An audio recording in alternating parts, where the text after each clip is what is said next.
गरीब मायका। मोहिनी के 3 बेटे थे। पति खूब अच्छा कमाता और बड़े घर के ऐश सब था मोहिनी के जीवन में। लेकिन एक चीज जो नहीं थी वो थी सुकून। मेरी बहन और मेरा भाई दोनों गरीब, लेकिन मैं मेरे पास तो नोट की बरसात है। तभी मोहिनी की बहन वीना उसके दरवाजे आ जाती है। अरे मोहिनी, कैसी है? मेरे घर में ना सिलेंडर खत्म हो गया है। तेरे पास तो इतने पैसे हैं, भरवा देना मेरा सिलेंडर। पैसे जैसे ही आ जाएंगे मैं दे दूंगी। तभी मोहिनी का पति राकेश आ जाता है। क्या है विना, ये अपने घर की परेशानी हम लोगों के घर ना गाया करो। तुम्हारी बहन को तुम लोगों पर तरस आ जाता है और वो पैसे देने लग जाती है। मुझे ये बिल्कुल पसंद नहीं है। ओ जीजा जी, नहीं, मैं तो वो बस अच्छा, मैं चलती हूँ। वीना वहां से चली जाती है। उसके जाने के बाद अच्छा किया जो आपने सुना दिया। अरे न जाने क्या सोचकर मेरे घर आ जाती है कि जैसे यहाँ तो भंडारा भरा है। अरे कितना तो दे दिया। अच्छा जी, जरा 1000 तो देना। वो बिन्नी दीदी है ना, उनके घर जा रही हूँ। उनका पोता हुआ है तो मुंह दिखाई दे दूंगी। हाँ, उन लोगों के आगे तो शो ऑफ किया करो। वो खुद को बड़ा अमीर शो करते हैं ना, दिखा दे कि तू भी किसी से कम नहीं है। हाँ जी, इसी के लिए तो जा रही हूँ। मोहिनी तैयार होकर अपनी बुआ की बेटी के घर जाती है, जहाँ उसके पोते का कार्यक्रम चल रहा होता है। वहाँ वीना भी आई होती है। अरे वीना, क्या जरूरत थी यहाँ आने की? तेरे घर पर गैस नहीं है तो वो भरा लेती। क्या करूं मोहिनी, बुआ को बुरा लग जाता नहीं जाती तो। वैसे मेरे पास एक जोड़ा बच्चे का कपड़ा रखा था, वही अपनी चांदी के पायल के साथ देने जा रही हूँ। घर पर गैस थी नहीं, सोचा परिवार यहीं खाना खा लेगा, बाकी सुबह का सुबह देखा जाएगा। मोहिनी को बहन पर दया आ जाती है। वो पर्स से 1000 रुपए निकाल कर दे देती है। ले विना, लेकिन पैसे वापस कर देना, तेरे जीजाजी हिसाब लेते हैं।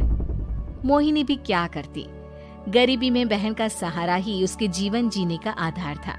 फिर एक रोज, सुनिए, भाई के घर बेटी हुई है, मुझे माँ के पास जाना होगा। अरे उस घर में ना कूलर है ना एसी, कैसे रहोगी तुम? हाँ, वही सोच रही हूँ कि अकेली जाऊं, बच्चों को साथ ना ले जाऊं। चली जाओ, लेकिन ये जो तुम अपने गरीब परिवार से मिलने चली जाती हो ना, मुझे बिल्कुल अच्छा नहीं लगता। पता नहीं मैं भी कैसे मैनेज करती हूँ, लेकिन क्या करूँ। मोहिनी भाई भाभी के घर आती है। मोहिनी, कैसे आना हुआ? तू यहाँ हम लोगों के घर रह लेगी या फिर किसी होटल में रहेगी? क्या हो गया है माँ? मोहिनी को क्यों ऐसे बोल रहे हैं आप? अरे तू नहीं जानती अपनी ननद को, पैसे वाली है ना, तो ऐड कुछ ज्यादा ही है। मोहिनी को माँ की बात का बुरा नहीं लगता है, क्योंकि उसे पता ही नहीं चलता कि माँ उसे जली कटी सुना रही है। वो भाभी की बच्ची के साथ लेन देन करती है और वहाँ से चली जाती है। उसके जाने के बाद, माँ, क्यों आप मोहिनी को इतनी सारी बातें सुनाती हो? भाई का बेटा बोल पड़ता है। माँ, क्योंकि दादी जानती है कि बुआ के अंदर घमंड है। सही बोल रहा है मोहन। बहू भले तुझे ना दिखता हो, लेकिन मुझे और मोहन को दिखता है कि वो कितनी घमंडी है। मोहिनी मायके आती है, जहाँ गरीबी के कारण चीजें कम होती हैं। इस मोहन के बच्चे को काम पर लगा दो ना, किसी दुकान या किसी होटल में। बर्तन धो लिया करेगा, कम से कम 4 पैसे और आएंगे घर में। देख मोहिनी, माना तेरे पास पैसा है, लेकिन तेरे भाई के दिन इतने भी बुरे नहीं चल रहे कि वो अपने बच्चे की पढ़ाई रुकवाकर उससे बर्तन धुलवाए। मोहन माँ की ओर देखता है, जैसे आंखों से बोल रहा हो, देख लिया बुआ का हाल। हाँ मोहिनी, बात तो सही है, लेकिन अभी मोहन को पढ़ना है। आखिर तुम भी तो अपने दोनों बेटों को पढ़ा रही हो ना। मेरे बेटों से कैसे कंपेयर कर सकती हैं आप? अरे वो तो कलेक्टर बनेंगे। हाँ, कल को वो मोहन को नौकरी में रख लेंगे, क्यों? मोहिनी कुछ दिन और रहकर चली जाती है। धीरे धीरे दिन बीतता है। मोहन बड़ा होता है और कड़ी मेहनत से सफल भी हो जाता है। मोहिनी, माँ के जाने के बाद तो तुमने भाई भाभी के घर जाना छोड़ ही दिया, क्यों? वो क्या है ना, उन लोगों का घर छोटा है, मेरे बच्चे जाना ही नहीं चाहते। पर तुझे क्यों अचानक मायके की बात याद आ गई? यार, मेरा तो मायका है, भाई भाभी है, मेरा तो आना जाना लगा ही रहता है। हाँ, क्योंकि तुझे आदत है ना ऐसे छोटे से घर में और कम पैसे में रहने की। वैसे क्या खबर है आजकल मायके की अपने? अब वो घर छोटा और कम पैसे का नहीं रहा, क्योंकि मोहन तो बहुत बड़ा आदमी बन गया है। फिर क्या? मोहिनी भाभी को फोन करती है। मोहन किसी बड़ी कंपनी का मैनेजर हो गया है क्या भाभी? क्या ये सच है? हाँ मोहिनी दीदी, अब तो हम लोगों के गरीबी के दिन कट गए। आपके भाई ने कोई अच्छे कर्म किए होंगे जो हम लोगों का बेटा इतना अच्छा कमा रहा है। देख लो भाभी, पहले भी आपने कई गलतियां की थी, आप थोड़ा संभल कर चलना। भाभी को मोहिनी की बात समझ में नहीं आती कि वो क्या कहना चाहती है। फिर एक दिन वीना मोहिनी से कहती है, मोहिनी, हमारा भतीजा मोहन अच्छा कमा रहा है, क्यों ना मैं अपने बेटे की नौकरी के लिए उससे बात करूं? अरे बुआ का बेटा है, ये सोचकर मदद तो करेगा ना?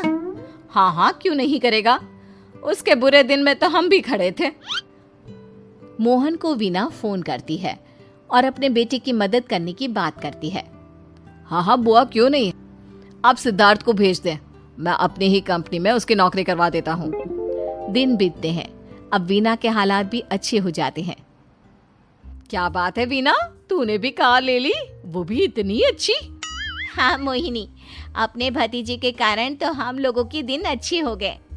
उसने सिद्धार्थ की नौकरी लगवा दी है, वो भी शानदार। ठीक है, लेकिन पैसे ख्याल से खर्च करना। वो क्या है ना, पैसे आने आसान है लेकिन संभालने मुश्किल। मोहिनी घर पर अपने पति से बात करती है। देखो ना, सबके पास पैसे हैं, एक वक्त था जब मैं ही अमीर हुआ करती थी। लगता है कि ज्यादा दिन नहीं रह पाओगी, मेरी नौकरी को कुछ साल ही बचे हैं और तुम्हारे दोनों लड़के निकम्मे हैं। उन लोगों को बोलो ना कि नौकरी करे। तभी वहां मोहिनी के बेटे भी आ जाते हैं। अरे हमें क्या मोहन समझा है जो दिन रात गधे की तरह काम करते रहे? खैर, दिन फिरते हैं और मोहिनी के पति की नौकरी भी खत्म हो जाती है। मोहिनी क्या करे, थोड़े से पैसे में गुजारा नहीं हो रहा है। तो क्या करे, मेरी समझ में कुछ नहीं आ रहा। मोहन को बोलो ना कि वो इन दोनों के लिए नौकरी देखे, जैसे सिद्धार्थ के लिए नौकरी देखी है। मोहिनी क्या कहती, उसे अपने वो दिन याद आ जाते हैं जब उसने भाभी से मोहन को नौकर बनने की सलाह दी थी। क्या हो गया, क्या सोच रही हो मोहिनी? यही कि वक्त कभी भी किसी का भी पलट सकता है, ऊपर वाले से डर कर रहना चाहिए।